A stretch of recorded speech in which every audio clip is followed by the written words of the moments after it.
আমি সেইখন দেশত বাস কৰোঁ যিখন দেশত যুদ্ধক্ষেত্ৰত শিষ্যই গুৰুৰ পৰা আশীৰ্বাদ লোৱাৰ প্ৰথা আছে। আমি সেইখন দেশৰ বাসিন্দা যিখন দেশত মাতৃৰ আজ্ঞা পালন কৰিবলৈ নিজে জয় কৰি অনা প্ৰিয় নাৰীগৰাকীক ভাতৃৰ সৈতে ভাগ কৰি ল'ব পাৰে। আমি সেইখন দেশৰ বাসিন্দা যিখন দেশত ভৰ যৌৱনৰ সময়খিনি যৌৱন প্ৰাপ্তিৰ সেই সময়খিনিকো আওকাণ কৰি পিতৃৰ আজ্ঞা পালন কৰিবলৈ 14 বছৰ বনবাসলৈ যাবলৈও সন্তান সাজু হৈ পৰে। আমি সেইখন দেশৰ বাসিন্দা। গতিকে আপোনাৰ মোৰ ওপৰত যেতিয়া প্ৰশ্ন আহে আজিৰ নতুন প্ৰজন্মক কিয় উশৃংখল বিশৃংখল বা নৱপ্ৰজন্মৰ নৈতিক স্খলন বুলি কোৱা হয়, সেই কথাটোৱে ক'ৰবাত হয়তো আপোনাৰ বুকুটো কষ্ট দিয়ে। সেই কথাষাৰে আমাক কষ্ট দিয়ে, কাৰণ যিখন দেশৰ সভ্যতা সংস্কৃতি আদৰ্শই আধ্যাত্মিকতাৰ জ্ঞান দিয়ে প্ৰতি খোজে আমাক মানুহ হোৱাৰ আখৰাত আগবাঢ়ি যাবলৈ শিকায়, সেইখন দেশৰ নতুন প্ৰজন্ম কেনেকৈ বিপথে যাব পাৰে। গতিকে কথাবোৰ নেতিবাচক নহয়, কথাবোৰ এতিয়া ইতিবাচক হওক, আমি তাৰে কামনা কৰিছোঁ। যে প্ৰথমে ছাত্ৰ ছাত্ৰীসকলৰ কৰণীয়ৰ কথাখিনিৰে আৰম্ভ কৰিব বিচাৰিছোঁ। আমি সততে কৈ থাকোঁ যে আমাৰ ছাত্ৰ ছাত্ৰীসকল ধাৰ্মিক নহয়, কিন্তু আচলতে আমাৰ ছাত্ৰ ছাত্ৰীসকল অধাৰ্মিক একেবাৰে নহয়। আমি ধৰ্মৰ সৈতে আমাৰ ছাত্ৰ ছাত্ৰীসকল জড়িত নাই বুলি একেমুখে কৈ দিব নোৱাৰোঁ, কিয়নো আমাৰ ছাত্ৰ ছাত্ৰীসকলে এটা বৰ ডাঙৰ ধৰ্ম পালন কৰি থাকে, সেইটো হৈছে ছাত্ৰৰ ধৰ্ম। আমাৰ ছাত্ৰ ছাত্ৰীসকলে যিধৰণে ভগৱান শ্ৰীকৃষ্ণ অৰ্জুনক কৈছিল প্ৰথমে যে তুমি এইখিনি সময়ত এই কামটো কৰা, সময় পৰিৱেশ পৰিস্থিতি অনুযায়ী তুমি যিটো কামৰ বাবে আগবাঢ়িব লাগে তুমি সেই কামটো এইখিনি সময়ত কৰিব লাগিব, সেইটোৱেই তোমাৰ ধৰ্ম। গতিকে ছাত্ৰ ছাত্ৰীসকলে এই আৰম্ভণিৰ সময়খিনিত প্ৰথমে অধ্যয়ন কৰে, ছাত্ৰৰ ধৰ্ম পালন কৰে। গতিকে সেইসকল ছাত্ৰ ছাত্ৰীক আপুনি মই একেমুখে কৈ দিব নোৱাৰোঁ আমাৰ ছাত্ৰ ছাত্ৰীসকল ধাৰ্মিক নহয়। আমাৰ ছাত্ৰ ছাত্ৰীসকল ধাৰ্মিক, ধৰ্মৰ কাম কৰে। কি ধৰ্ম পালন কৰে? ছাত্ৰৰ ধৰ্ম পালন কৰে। ছাত্ৰ ছাত্ৰীসকলে ছাত্ৰৰ ধৰ্ম পালন কৰি থাকোঁতে আমাৰ শিক্ষাগুৰুসকলে শিক্ষকৰ ধৰ্ম পালন কৰে। সেইখিনি সময়ত ল'ৰা ছোৱালীক লালন পালন কৰি থাকোঁতে আমাৰ মা দেউতাই প্ৰতিগৰাকী পিতৃ মাতৃয়ে পিতৃ মাতৃ ধৰ্মটো পালন কৰে। গতিকে প্ৰত্যেকে প্ৰত্যেকৰ ধৰ্ম পালন কৰিছে। সেই ধৰ্মখিনি পালন কৰি থকাৰ সময়ছোৱাত বিভিন্ন সমস্যাই দেখা দিব পাৰে। এতিয়া আমি সেই সমস্যাবোৰ কেনেকৈ সমাধান কৰোঁ সেইটো আমাৰ বাবে এক প্ৰত্যাহ্বান। ছাত্ৰ ধৰ্মৰ পাছত আহি পৰে শৈক্ষিক দায়িত্ব। এই যে ইয়াত ছাত্ৰ ছাত্ৰীসকল আজি সকলো আহি উপস্থিত হৈছে, সকলোৱে গম পাইছে আজি নৱাগত আদৰণি সভা, ইয়াত সংগীত শিল্পীকো আমন্ত্ৰণ জনোৱা হৈছে, তেখেতসকল আহিব। আজি এটা খুব ভাল দিন, ৰংচঙীয়া দিন বুলি যে আমি কওঁ, এটা ৰঙীন দিন আপোনালোকৰ বাবে। এতিয়া আপোনালোক আহিছে, আপোনালোকৰ এটা দায়িত্ব আছে। শিক্ষকসকলে আপোনালোকক কৈছিল যে আজিৰ দিনটোত এভাগী অনুষ্ঠান আয়োজন কৰা হ'ব, আন দিনাতকৈ তোমালোকে সময়মতে আহিব লাগিব, আন দিনাতকৈ তোমালোক ধুনীয়াকৈ আহিব লাগিব, সতেজ হৈ আহিব লাগিব, কাৰণ আমি এই অনুষ্ঠানটো আমি সফলভাৱে ৰূপায়ণ কৰিম। সেই বুলি কোৱাৰ লগে লগে সকলোৱে সেই দায়িত্বটো পালন কৰিবলৈ আগবাঢ়িছে। কিন্তু শৈক্ষিক দায়িত্ব এখন শিক্ষানুষ্ঠানৰ সৈতে যেতিয়া এজন ছাত্ৰ বা ছাত্ৰী এটা সম্পৰ্ক হয়, তাৰ পাছত সেই সম্পৰ্কটো ধৰি ৰাখিবৰ বাবে খোজে প্ৰতি যিবোৰ দায়িত্ব পালন কৰি থাকে সেইখিনি শৈক্ষিক দায়িত্ব। তাৰ আৰম্ভণি যদি মই শ্ৰেণীকোঠাৰ ভিতৰৰ পৰা কৰোঁ, তেন্তে আপোনালোকৰ ছাত্ৰ ছাত্ৰীসকলৰ প্ৰথম শৈক্ষিক দায়িত্বটো কি বাৰু? কোনোবাই ক'ব পাৰিবনে? কি বুলি ভাবে আপোনালোকৰ প্ৰথম শৈক্ষিক দায়িত্ব? শ্ৰেণীকোঠাত নিয়মীয়া উপস্থিতি। আপুনি প্ৰথম আহিব লাগিব। আজি যদি আপুনি ইয়ালৈ নাহিলেহেঁতেন তেন্তে আপুনি অভিজ্ঞতাৰ সন্মুখীন হ'লহেঁতেন জানো?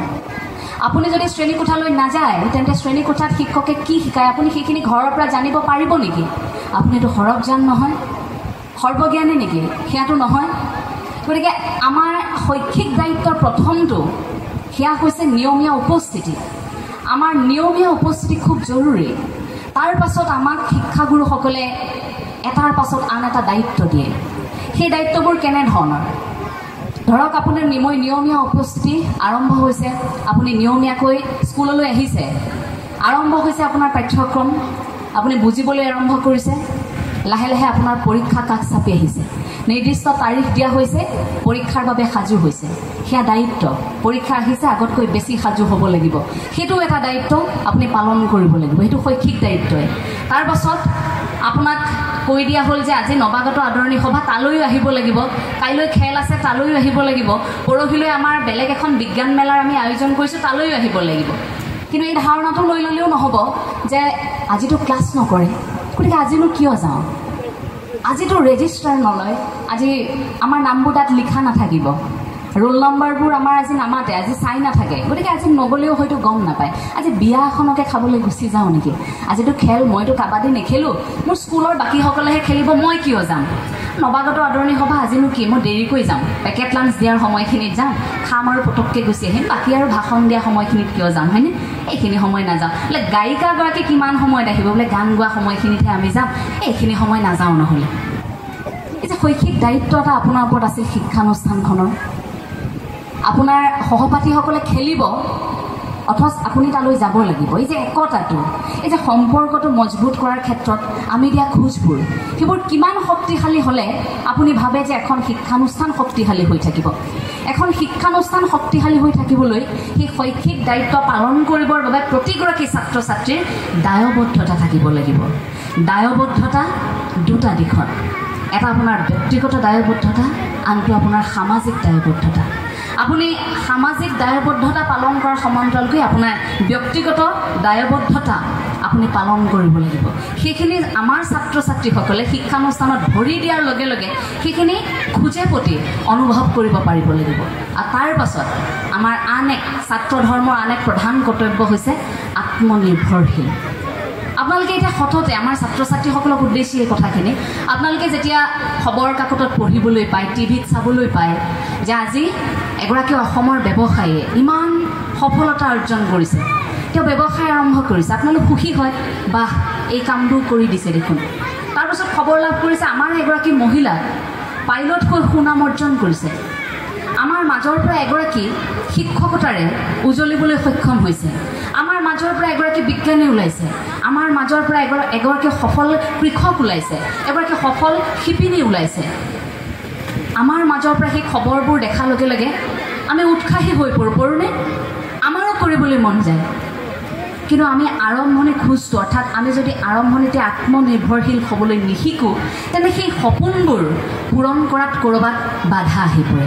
মই যদি একেবাৰে সহজ ভাষাত কওঁ, ইয়াত কিমান সংখ্যক ছাত্ৰ ছাত্ৰী আছে যিসকলে নিজৰ কাপোৰ নিজে ধুৱে? হাত ডাঙৰ। খুব সুন্দৰ। সঁচাকৈনে বাৰু? নিজৰ টেবুলখন পৰিপাটিকৈ কিমানে ৰাখে? খুব সুন্দৰ। স্কুলৰ পৰা গৈ ঘামি থকা পোচাকযোৰ দলিয়াই মাক কয় নেকি, মা এইকেইযোৰ ধুই দিয়া? জোতাযোৰ এপাত সেইফালে থাকে নেকি? মোৰ দেউতাই তেনেকৈ জোতা খুলিলে বাৰীত দলিয়াই দিছিল, পিছদিনা বাৰীৰ পৰা মই বুটলি আনিছিলোঁ মোক শিকাবৰ বাবে। এই যে আপোনালোকে ৰাতিপুৱাৰ পৰা ৰাতিলৈকে ঘৰখনত আমি দৰমহা নিদিয়াকৈ এগৰাকী মানুহে কাম কৰি থাকে, মানুহগৰাকীক দেখেনে আপোনালোকে? কোন বাৰু সেইগৰাকী? মায়ে মাৰ চাকৰিটো নকৰে জানো? মায়ে মাৰ চাকৰিটো কৰে, দেউতাই গৃহমন্ত্ৰী, গতিকে মায়ে মাৰ চাকৰিটো কৰি থাকোঁতে মাক দৰমহা দিয়া হয় নেকি? দৰমহা নিদিওঁ, অথচ আমি কটু কথাও শুনাওঁ। আমিতো আত্মনিৰ্ভৰশীল হ'বলৈ শিকাই নাই, অথচ সময়ত গৰম ভাতকেইটা নাপালে আমি মাক চিঞৰোঁ, তিতা কেৰেলা ভজাৰ লগে লগে আমি জাঙুৰ খাই উঠোঁ, কাপোৰকেইটা সময়ত মায়ে হাতত আনি দিব নোৱাৰালৈকে আমি জাঙুৰ খাই উঠোঁ। আপুনি বেতন দিয়া নাই, সেই চাকৰিটো কৰি আছে মানুহগৰাকীয়ে, তাৰ পাছত আমি আকৌ কটু কথা শুনাইছোঁ। আমি কেনেকুৱা মালিক বাৰু কওকচোন? লাজ লাগেনে এইটো কথাত? আজিৰ পৰা মাৰ চাকৰিটো অনুভৱ কৰিবচোন কেতিয়াবা, যে কেতিয়াবা দৰমহা নোপোৱাকৈ এনেকৈ ৰাতিপুৱাৰ পৰা ৰাতিলৈকে ইমান কাম মই কৰিব পাৰিমনে? এদিনটো ময়ো মা হ'ম, এদিনটো ময়ো দেউতা হ'ম, সেইখিনি অনুভৱ কৰিবচোন। আত্মনিৰ্ভৰশীল হ'বলৈ ক'ৰবাত আমাৰ মা দেউতাই আমাক সাহস যোগাব লাগে সৰুতে, কিন্তু বেছি মৰমত ৰখাৰ বাবে আমাক আত্মনিৰ্ভৰশীল হ'বলৈ নিশিকায়। আৰম্ভণিৰ সময়খিনিত আমাৰ মা দেউতাই আমাক কি কৰে? ভাতকেইটাও আমাক খুৱাই দিয়ে, কাপোৰযোৰ হাতত আনি দিয়ে, পিন্ধাই দিয়ে, ভাতকেইটাও পাৰিলে যদি পৰীক্ষা আছে সন্তানক মাক দেউতাকে এনেকুৱা কৰে যেন চুবাইহে দিব। পৰীক্ষা হলত ল'ৰা ভিতৰত থাকে, বাহিৰত মাকৰ কেনেধৰণৰ হৃদয়খন ধৰফৰাই ফুৰে, পিতৃ মাতৃ বাহিৰত ধৰফৰাই ফুৰে, এনেকুৱা লাগে ল'ৰাই পাহৰাটো যেন হলত পাৰিলে গৈ লিখি থৈ আহিব। ষ্টেজত সন্তানে গান গাই আছে, গানটো পাহৰিছে, দেখিব মাকে তাল ধৰি আছে, গানটো এনেকুৱা যে মাইক্ৰফোনটো দি দিলে এতিয়াই মাকে সন্তানে পাহৰা অংশ গাই দিব এতিয়া। অৰ্থাৎ যুঁজখন সন্তানৰ নহয়, যুঁজখন সমান্তৰালকৈ পিতৃ মাতৃৰো। এই যুঁজখন, যিখন যুঁজত আপুনি মই যুঁজি আছোঁ এতিয়া বিশ্বায়নৰ সময়ত, আপুনি নাভাবিব এই বিদ্যালয়লৈ আপোনাক পঠাই মা দেউতা ঘৰত শান্তিত আছে। আপুনি উভতি যোৱাৰ পাছত পিতৃ মাতৃৰ প্ৰতিদিনে চিন্তা দুগুণে বাঢ়ে, কাৰণ আপুনি চকুৰ আগত ডাঙৰ হ'বলৈ আৰম্ভ কৰিছে। এদিন আপুনি ইমানখিনি আছিল, লাহে লাহে আপোনাৰ উচ্চতা বাঢ়িছে। কেৱল উচ্চতাই নহয়, আপোনাৰ বয়স যেতিয়া বাঢ়ি গৈছে, লগে লগে মা দেউতাৰ বুকুত ক'ৰবাত হেঁচা এটা আৰু বেছিকৈ বাঢ়িবলৈ আৰম্ভ কৰিছে। চকুৰ আগত আপুনি ডাঙৰ হৈছে, মা দেউতাৰ বুকুখন বেছিকৈ ধৰফৰাইছে। গতিকে সেইখিনি ক্ষেত্ৰত মা দেউতাই কষ্ট নোপোৱাকৈ আপুনি মই কেনেকৈ আত্মনিৰ্ভৰশীল হ'ম, সেইটো আমাৰ প্ৰধান কৰ্তব্য। অৰ্থাৎ আমি প্ৰত্যেকেই ৰাতিপুৱাৰ পৰা নিশাৰ সময়খিনিলৈকে এখন তালিকা আমি এতিয়াৰ পৰা প্ৰস্তুত কৰিম যে মই মোৰ কাম নিজেই কৰিম। পাৰিলে ভাতকেইটা মই নিজে ৰান্ধিবলৈ শিকিম। ভাতকেইটা মোৰ কেৱল বায়ে কিয়, মোৰ বাইদেৱে কিয়, মোৰ ভণ্টিয়ে কিয়, মই আমাৰ ছাত্ৰসকলক কৈছোঁ, যেতিয়া হোষ্টেললৈ যাব উচ্চ শিক্ষাৰ বাবে, তেতিয়া খুব কষ্ট হয়। আনে ৰান্ধি দিয়া ভাতকেইটা খাওঁতে কষ্ট হয়, দালি পানীবোৰ খাব নোৱাৰে, কষ্ট হয়, কাৰণ ঘৰত মা দেউতাই খুব সুন্দৰকৈ খুৱাইছিল। সেইখিনি সময়ত ক'ৰবাত আপোনাৰ মনত এবাৰ হ'লেও এই কথাটোৱে খুন্দিয়াব যে আজি যদি মই নিজৰ ভাতকেইটা নিজে ৰান্ধিবলৈ শিকিলোহেঁতেন, অন্ততঃ মই এইখিনি কষ্ট পাবলগীয়া নহ'লহেঁতেন। সেইবাবে আমি কেৱল মহিলাগৰাকীৰ মুখলৈ বাট চাই থাকিব নালাগে, আৰু মাকেও ছোৱালীজনী ল'ৰাজনক ডাঙৰ কৰোঁতে এই চাপটো দিব নালাগে যে ভাতকেইটা কেৱল মোৰ ছোৱালীজনীয়েহে ৰান্ধিবলৈ শিকক, ল'ৰাটোৱে ৰান্ধিবলৈ শিকিব নালাগে। সমানে ছোৱালীজনীকো কওক, ল'ৰাজনকো কওক যে ল'ৰাজনক যদি কৈছে শুন বায়ে ভাতকেইটা ৰান্ধিব, তুমি কিন্তু লগত পাচলিখিনি কাটি দিব লাগিব, একেলগে তোমালোকে শিকিব লাগিব। এই আত্মনিৰ্ভৰশীলৰ কথাবোৰ সেইখিনিৰ পৰা আৰম্ভ হয়। সেইখিনিতেই যদি উজুতি খায়, তেন্তে ডাঙৰ হোৱাৰ পাছত আমি কৰ্মমুখী আন্দোলনৰ কথা যেতিয়া কওঁ, বৃহৎ বৃহৎ উদ্যোগত আমি কেনেকৈ নিজক নিয়োজিত কৰিম, ডাঙৰ ব্যৱসায় এতিয়া কেনেকৈ আৰম্ভ কৰিম, সেইখিনি সময়ত আমাৰ সন্তান উজুতি খায়। তেতিয়া ভয় কৰে যে এইখিনি কাম এতিয়া কেনেকৈ কৰিম, কাৰণ সন্মুখত এটা ডাঙৰ প্ৰত্যাহ্বান আহি পৰে নহয়। কাৰণ আৰম্ভণি সময়খিনিতে আমি তেনেকৈ আলাসৰ লাৰু হৈ জন্ম হ'লোঁ।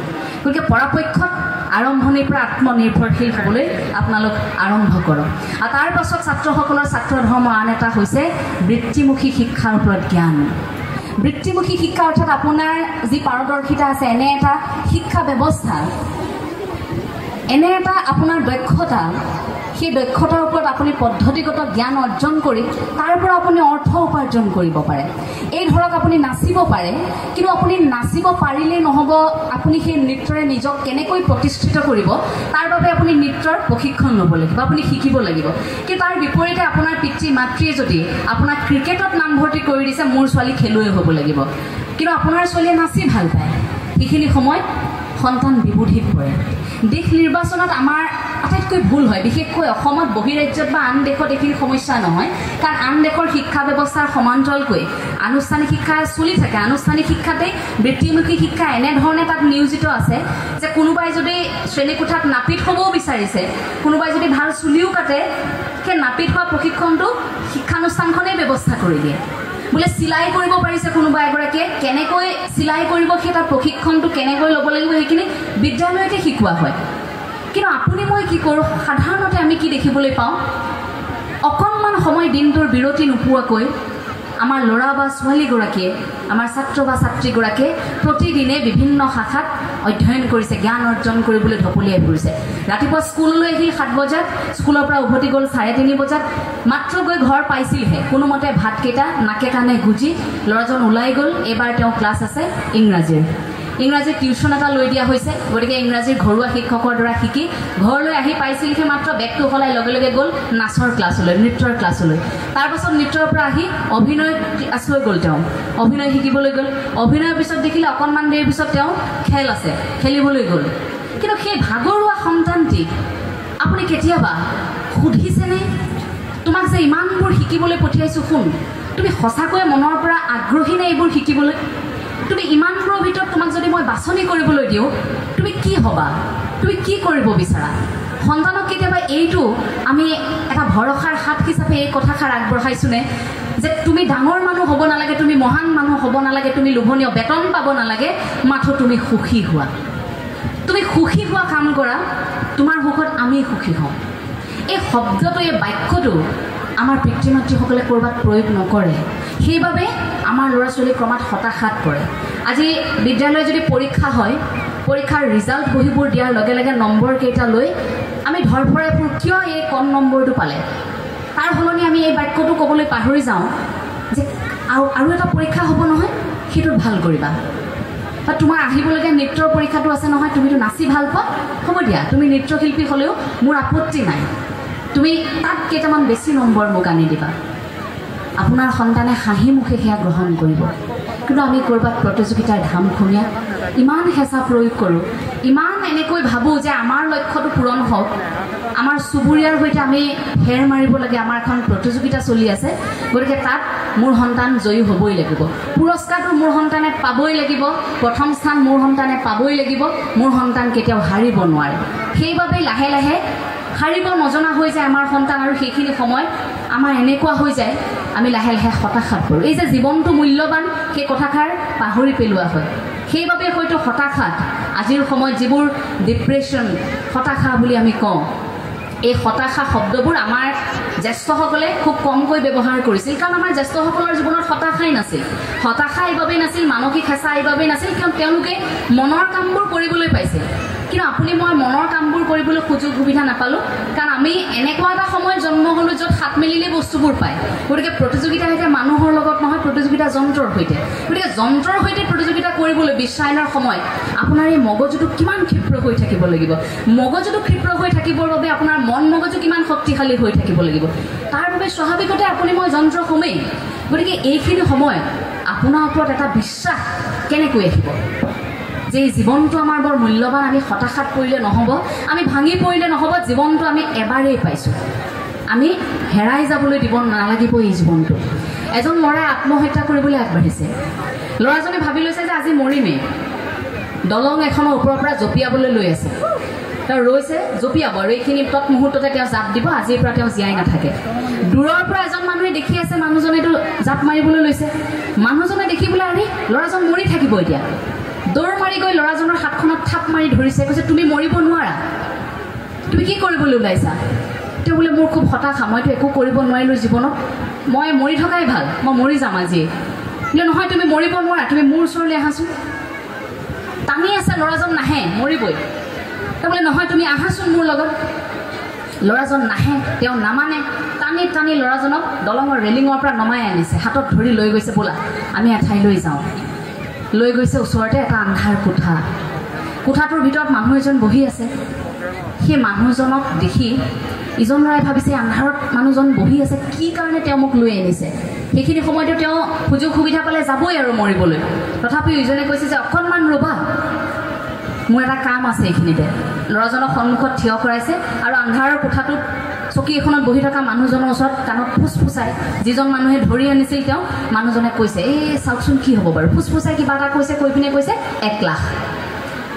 কৈছে 1 লাখ, 1 লাখটো কি? ল'ৰাজনে ভাবিছে 1 লাখটো কি কথা ক'লে।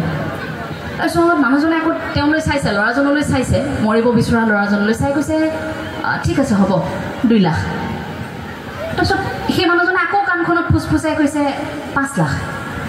কিবা এটা পাতি পিনে কয় 5 লাখ। তাৰপৰা ইজনেতো ল'ৰাজনে ভাবিছে ৱাহ 1 লাখ 2 লাখ 5 লাখ এইবোৰ কিহৰ দৰ দাম চলিছে। তাৰপিছত আকৌ অকণমান বঢ়াই দিছে, বঢ়াই বোলে 10 লাখ দিয়ক, ঠিক আছে হ'ব 10 লাখ। 10 লাখত ফাইনেল। ল'ৰাটো ভাবিছে আৰে সি চিঞৰি উঠিছে, কৈছে আপুনি কিহৰ দৰ দাম কৰিছে মোক? প্ৰথমে 1 লাখ 2 লাখ 5 লাখ 10 লাখ কি এইবোৰ? বোলে কিয়? তুমিতো মৰিবলৈ ওলাইছিলা, গতিকে তোমাৰ চকু, তোমাৰ কিডনী, তোমাৰ অংগবোৰ মই বিক্ৰী কৰিবলৈ আনিছোঁ ইয়াত, তুমিতো মৰিহে থাকিবা অলপ দেৰিৰ পিছত। তুমি যেতিয়া মৰিয়ে থাকিবা অলপ দেৰিৰ পিছত, মই ভাবিছোঁ তাৰ আগতে তোমাক আনি ইয়াত বিক্ৰী কৰি দিওঁ, অংগখিনি বিক্ৰী কৰি দিওঁ। তেতিয়া ল'ৰাজনে তেতিয়া ভয় কৰিছে। সেই মুহূৰ্তত সেই ল'ৰাজনে তেতিয়া উপলব্ধি কৰিছে, যেতিয়া চকুৰ সন্মুখত নিজৰ দেহটোৰ যেতিয়া দৰদাম হ'ল, তেতিয়া হৃদয়ত অকণমান হ'লেও এটা ভয়ে ক্ৰিয়া কৰিছে যে মই মৰিব নোৱাৰোঁ, এই জীৱনটো মই এবাৰেই পাইছোঁ, গতিকে মই মৰিব নোৱাৰোঁ। তাৰ পাছত সেই মানুহজনক কৈছে যে নহয় মোৰ ডাঙৰ ভুল হৈ গ'ল, মই মৰিব নোৱাৰোঁ, এই জীৱনটো মই এবাৰেই পাইছোঁ, গতিকে মই নমৰোঁ, মই জীয়াই থাকিম। আপুনি মই তেনেকুৱা হতাশাত বহু পৰিছোঁ, কিন্তু তেনেকৈ সেই হাতখনত ধৰি টানি অনা মানুহ এজন ক'ৰবাত কেতিয়াবা পোৱা নাই। কিন্তু সেই ভৰসাৰ হাতখন এদিন নহয় এদিন ভগৱন্তই আমালৈ আগবঢ়ায়। সেই হাতখন উপলব্ধি কৰিবৰ বাবে আপোনাক মোক আধ্যাত্মিকতাৰ জ্ঞানৰ প্ৰয়োজন।